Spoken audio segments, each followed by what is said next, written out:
নমস্কার বন্ধুরা, আপনাদের সবাইকে আমার চ্যানেলে স্বাগত জানাই। এই যে আজকে আমার মেয়ে রান্না করছে, দেখুন চিংড়ি মাছের ঝাল পেঁয়াজ টমেটো দিয়ে। আমি তো চিংড়ি মাছ খাই না, কারণ আমার অ্যালার্জি আছে চিংড়ি মাছের। তো আমার মেয়ে আমার জন্য আবার দুটো পটল মাছও নিয়েছে। হ্যাঁ দেখুন সুন্দর, ও ছোটো ছোটো হাতে করছে। আপনারা সবাই দেখুন, আশা করি খুব ভালো লাগবে ভিডিওটা। প্রথমে হলুদ দিচ্ছে, দেখুন কত আস্তে আস্তে কত সুন্দর করে দিচ্ছে। তো হলুদ দেওয়া হয়ে গেল, এইবার লঙ্কার গুঁড়ো দেবে।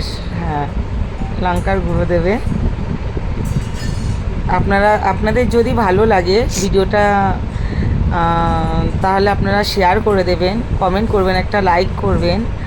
আর আপনারা মন দিয়ে দেখুন, ট্রাই করবেন এভাবে, আশা করি ভালোই লাগবে। আরও রান্না করতে এত ভালোবাসে, খুব উৎসাহ রান্না করতে। এই দেখুন একটু লবণ দিয়ে দিল, এইবার আস্তে আস্তে ওগুলোকে ম্যারিনেশন করবে। এই যে জ্বালিয়ে দিয়েছে চুলাটা,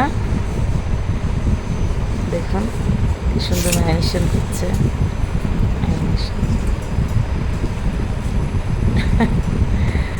ও একাই ভিডিও করেছে, একাই মাছ ভেজেছে। দেখুন কি সুন্দর মাছটা ভেজেছে, সত্যি খুব সুন্দর ভেজেছে।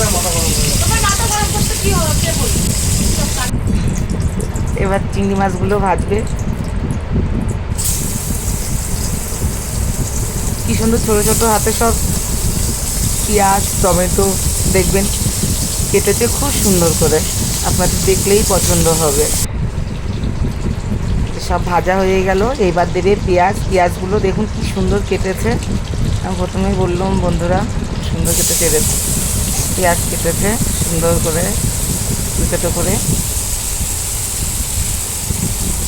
পেঁয়াজটা আবার দিয়ে সুন্দর করে লাল লাল করে ভাজতো।